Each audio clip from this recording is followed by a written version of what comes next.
She can change her own fuse, she can fix her own car. She can back down a drunk and run him out of the bar. She don't scare easy, but she can be pushed too far. These things I've come to know. These things I've come to know. These things I've come to know. All right, guys, WMAP, world's most amazing people. And, guys, I have an amazing guest that's coming on here in a second.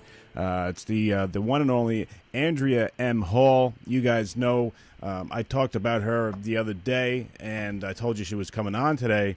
Remember I was telling you about Gestalt therapy and her whole story? Remember, she's the life coach. She's the great author and the lawyer and the speaker. I'm going to get her on in 1 second, guys. You remember witherswhisper.com? I'll tell you her story in 1 second. I just got to play a station ID. Let me play that, and I'll be right back with the great Andrea M. Hall. Hang tight, guys. This is WMAP, the world's most amazing people. Host Casey Armstrong has a really good heart, and I think he actually really cares what the people have to say. And I think that the idea has been great, and all these people have the opportunity to really share their stories and get their words out. I love WMAP because I hear stories that inspire me. I happen to be of belief that everyone, doesn't matter what it is, it's how you look at it. This is WMAP, the world's most amazing people. Guys, my next guest, Andrea M. Hall, is someone who has gone through this intense program so that she can incorporate the art of what's called Gestalt coaching techniques, Gestalt therapy, that has to do with the horses, and it's so cool. And guys, with no further ado, it's my honor and privilege to bring back to WMAP Miss Andrea M. Hall. Andrea, what's going on, buddy? Hi, Casey. It's so good to be here. Well, glad to have you back. I know you're a busy person, so thank you for coming on with us. I want to ask you, let me just refresh the audience here. You were a trial lawyer for like 12, 15 years or something like that, and then you kind of got burnt out. Is that a bad way to say? Were you burnt out, or is that just me putting my opinion in there?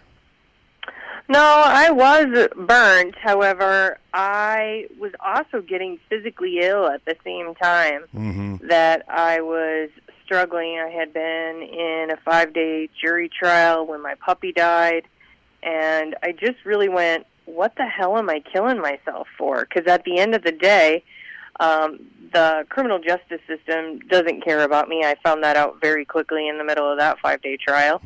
And my clients don't send me, birthday cards or baby announcements. I'm lucky if they pay their bills. So, for me, it was like, why am I on this hamster wheel continuing to grind it out? Like, what is the value that it's bringing to my life anymore? And I really, had to sit and grapple with that. And I was on a soul-searching journey for 3 years while I progressively got sicker and sicker until they found the brain tumor. Right, I was going to tell the audience. I mean, you finally went and you got that MRI, and it showed that you had a brain tumor. I mean, what is that moment like when they say this is what we found?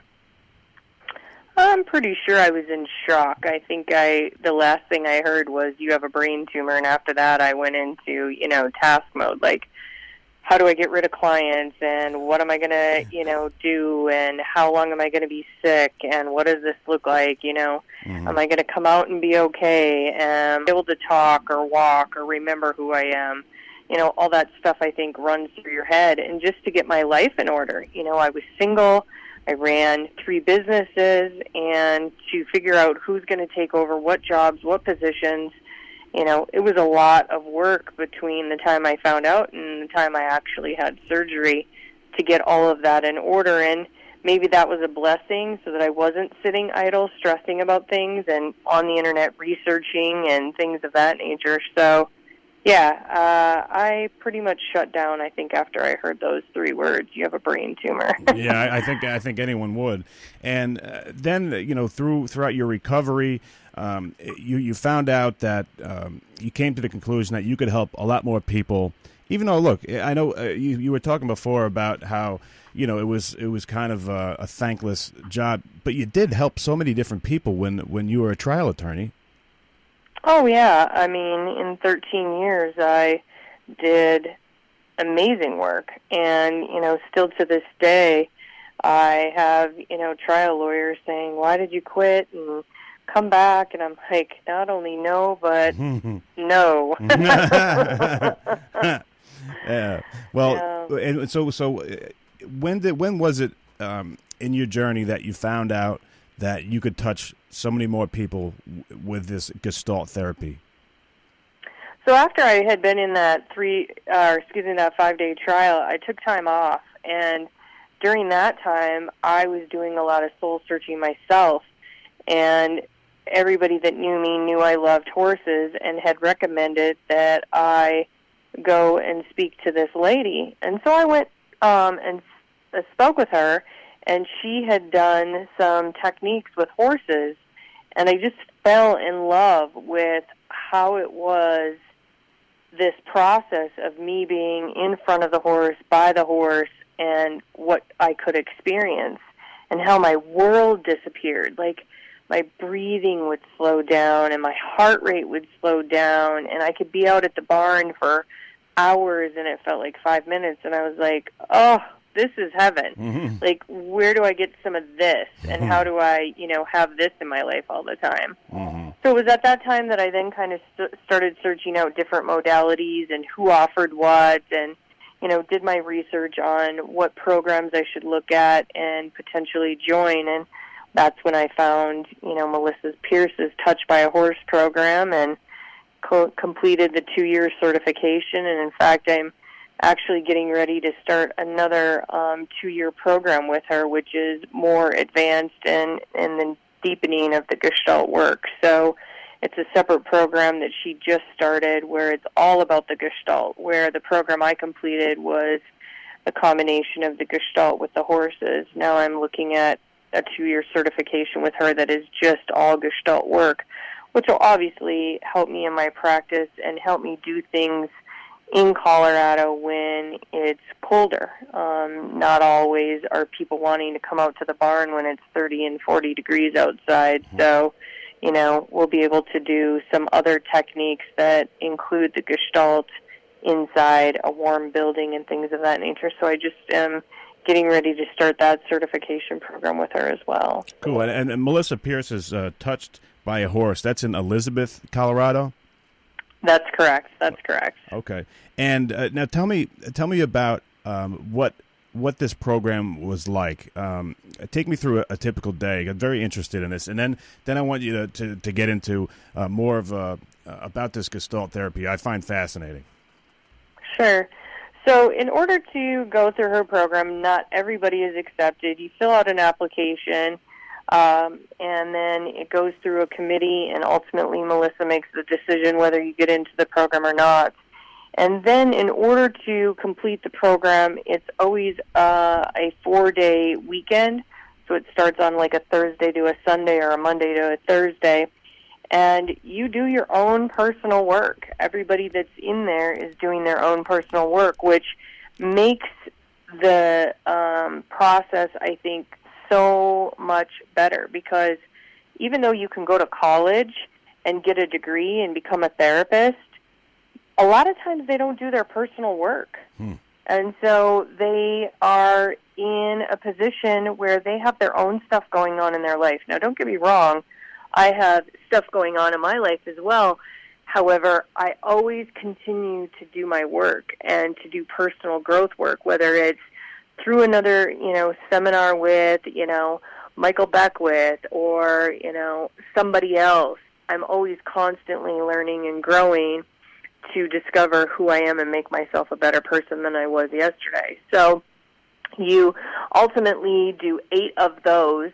She has a long curriculum of books you need to read and things that you need to do in order to have your business ready to go and launch at the end of the certification, as well as you have to take an exam, which a lot of times if you are certified through PATH or Regala or some of these other places, they don't require you to take a test. Hmm. And you're going out and potentially affecting people's lives in, a 4-day class that you took, and now they slapped you with a certificate and said you're good to go. Melissa doesn't do that. And the other thing that is different, I think, about our certification program that makes us unique is we're required to have continuing education credits every 3 years. So she makes sure that you just don't get certified and then you're good for the rest of your life. Right. She wants to make sure that you're constantly doing things to keep yourself up with the latest things or deepening the work you're doing, hence why, like I said, I'm taking this advanced course with her. The other thing that was huge for us this weekend is we are the only one in the industry that has scientific data to establish what we do and how it works. Oh, cool. This is our second year. Last year was the first year that any scientific data was collected, and we decided to do another round because one of the people that graduated from the program, her husband, was a psychologist and knew how to collect this data, and they put it all together unbeknownst to Melissa that they were doing this and presented it to her and said, look, we now have scientific data that we can show that this work that we do coactively with our horses really does benefit people. It's not something that's woo-woo or that, we see happening and we don't have anything what's the word I'm looking for? Quantitative. No, that's not right. Thank you. Anything qualitative to put. And now we have that, and it's going to be so much more beneficial for us to be able to go to people and say, now we can write a grant.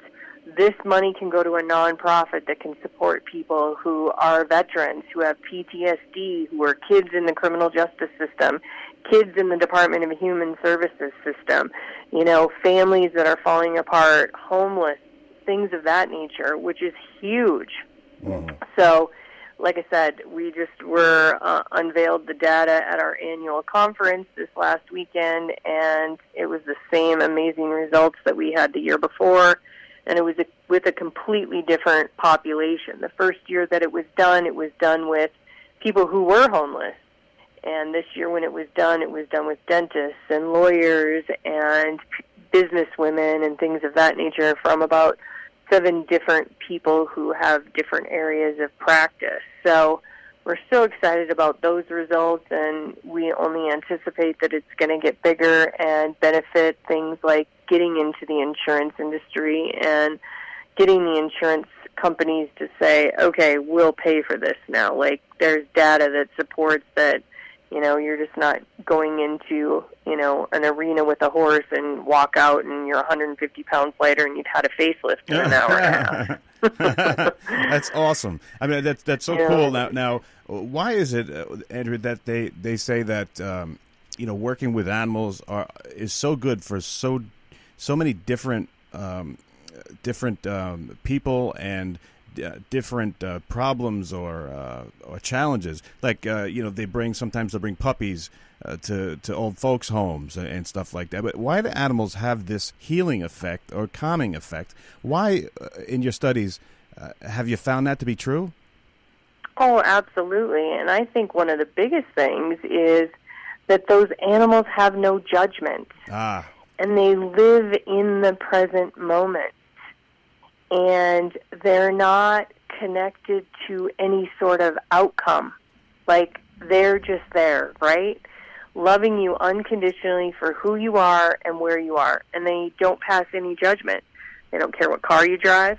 They don't care, what clothes you have on. They don't care whether you're in a wheelchair. They don't care what house you live in. As long as you can give them love and allow them to give you love, that is the biggest thing. And yes, does it work with horses? Absolutely. Does it work with animals? Absolutely. I mean, you see it now in so many industries that are bringing animals in. And, they've done it for years in the correctional system with training dogs. I believe it was a TV show, Pit Bulls and Parolees has been one of them. There's a program here in Colorado at the Department of Corrections where they bring in the wild Mustangs the BLM does, and the inmates break them, and then they're sold, and the money goes to the Department of Corrections. So, there's different programs that allow them. And, the other thing that I find specifically with the horses is it's instantaneous feedback. And that's what makes this work with the horses and this Gestalt work so much different than traditional talk therapy is they don't have to sit in a therapist's office and talk about it and then go out and see if it's going to work in the real world. Where with the horses give them instantaneous feedback right then and there, if that's their truth and if it's going to work and if it's not going to work. Boundaries is a huge one where the horses, give you instantaneous feedback and go, okay, you think you have boundaries in your life? Let's see. I'm going to put you in the round pen with the horse, this 1,200-pound animal, and let's see how well your boundaries are. And they get it right up in their face. And they go, why isn't this working? I mean, this is what I do in my life. And it's like, because it's not working. And the horse is showing you why it's not working, So you're able to process that. And when people have an experience, it literally changes the neural pathways in their brain. It's huge. Wow. It's so incredible. Now, take me through. Say I want to get involved in this Gestalt therapy. Now, do I have to go to Colorado? This is not something we can do over Skype or anything, right? No. And that's one of the things that I'm learning by joining this other program is there's other ways to do the Gestalt, because there's therapists that do Gestalt work in their office and they don't have the horses. And there's things like art therapy that you can do with the Gestalt work. And that's what I'm in the process of now taking this advanced course with Melissa about, is learning other ways, because the way that I've learned to do the Gestalt is in combination coactively with my horse and I partnering together and working through the process. Now, that doesn't mean I'm not able to coach somebody. I coach people all over the United States. However, in order for them to do some of the emotional work and the healing of past trauma, if they want to do that with my horse, they need to come to my ranch. Now, are there other practitioners that are certified throughout the United States? Absolutely. And if they live somewhere else and they want to go do the horse work, I'm happy to refer them. They can go to egccoachingmethod.com, and all of the practitioners from Melissa's program are listed there. They're all over the world, actually. We have people that have graduated from Canada and the UK and England and things of that nature, and like I said, all over in the United States. So they can still coach with me and then do the physical work either by coming to my ranch. And if they're coming out here, they're not just going to come out here for a session. I would do, an intensive 2 days, a weekend, that type of thing with them. They wouldn't just come out and, have a one-session process with me. It would be 2 heavy, intense days of working through what we got going on. Mm-hmm. Can you take me through some sample exercises that you do with the horse? Well, it's really all in the moment, and there's not anything, and it's not a specific exercise. That's what I want to be clear. Mm-hmm. Gestalt is not an exercise. It's a process where you are able to open someone up, get them in the present moment, find what is the root or the trauma that is really holding them back, and heal that. So a lot of times what happens in talk therapy is you put a Band-Aid on a wound that needs a tourniquet and, staples or stitches. And so we open that up, rip the Band-Aid off, and then we get in there and dig it out, clean it out all the way to the root, and then, put it up with staples or stitches, and then you're able to go on your merry way. Now, is that saying that you might not have to deal with that specific issue in another session? Absolutely not. And let me give you an example. If somebody's been sexually assaulted, there's numerous layers to that, right? Mm-hmm. The first piece might be just acknowledging that who you told didn't listen to you, mm-hmm. or that you didn't have anybody to have that conversation with because it was taboo, it wasn't talked about in your family, right? Mm-hmm. And this is maybe the first time you're actually exposing it, like, at all. It might be actually speaking to the person that, perpetrated upon you. It might be something that you release the anger.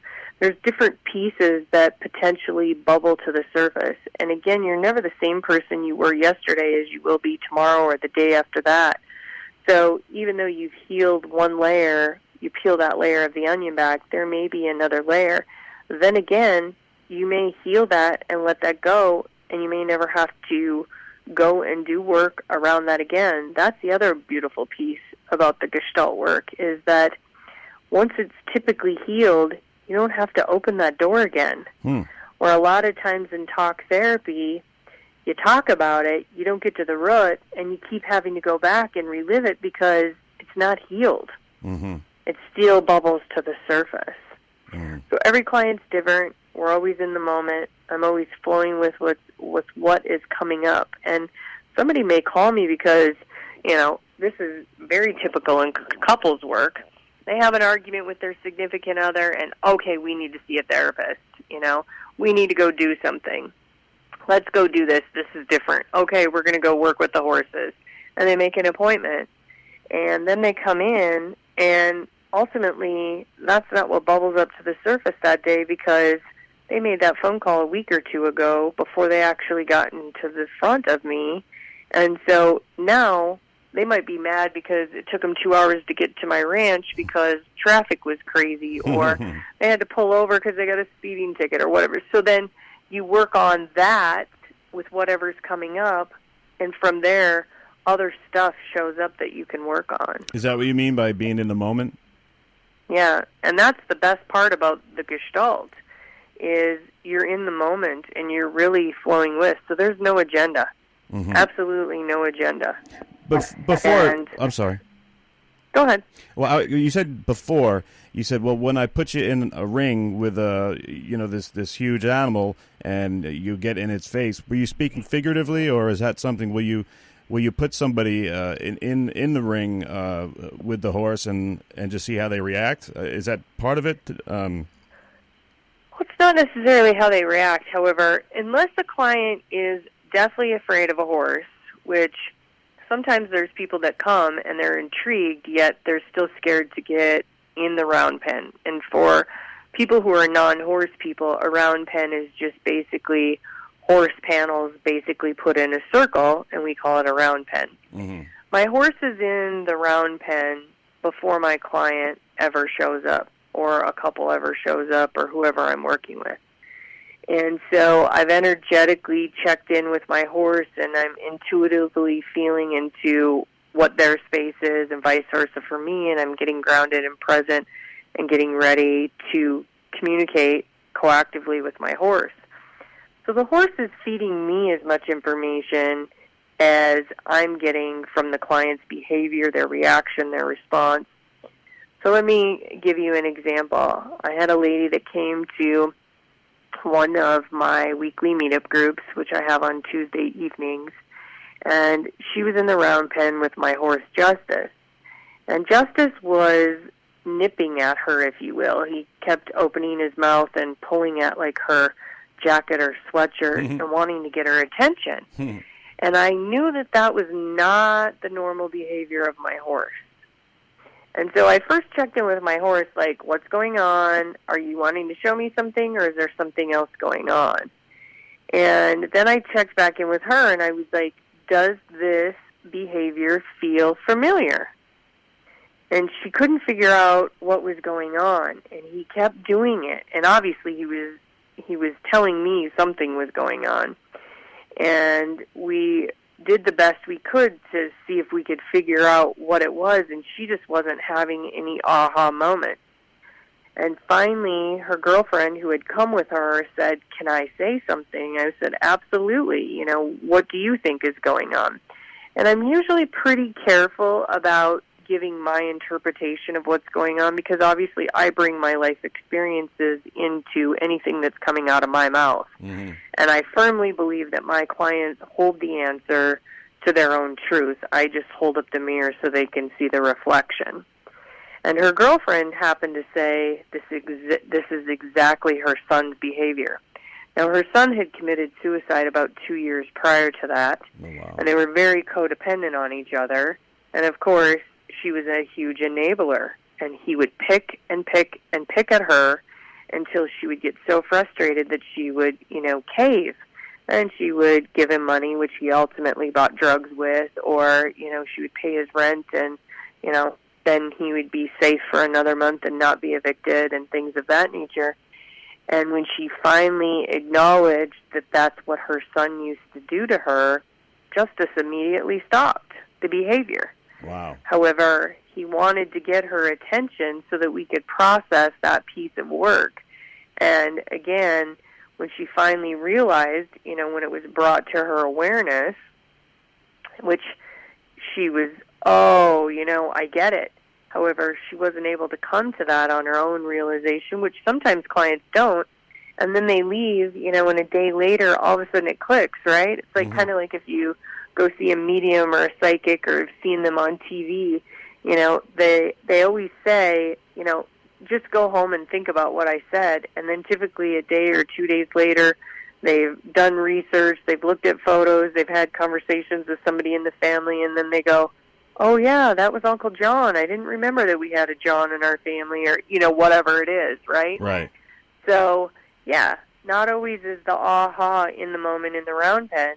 It may come later. However, I can guarantee you there's always going to be some sort of awareness, whether it's in my presence or after the effect, after the experience has happened with the horse. Wow, that's so cool. Guys, if you're tuning in, I'm speaking with Andrea M. Hall, and she is, of course, a life coach. She's an award-winning author, the lawyer, speaker, and the Gestalt therapy practitioner. Is that what you would call? Well, I'm an equine Gestalt coach. A coach, okay. I don't call myself a therapist. Gestalt is a therapy technique. I see. However, I am not a licensed therapist. Okay, I see. I get it. Yeah. So, guys, for more information, make sure you go to witherswhisper.com. And I just found out what withers is. I believe it is how big a horse is from the withers is, I guess, the shoulders. Is that right, Andrea?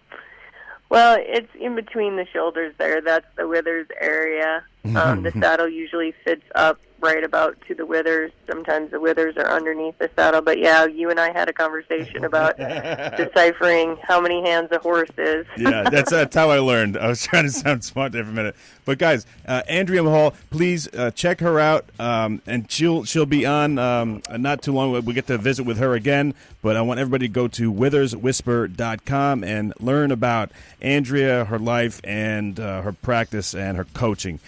Terrific guest and always one of the world's most amazing people. Andrea, thank you so much. Thanks, Casey. Have a great rest of your day. You too. Talk to you soon. Bye, Andrea. Bye-bye.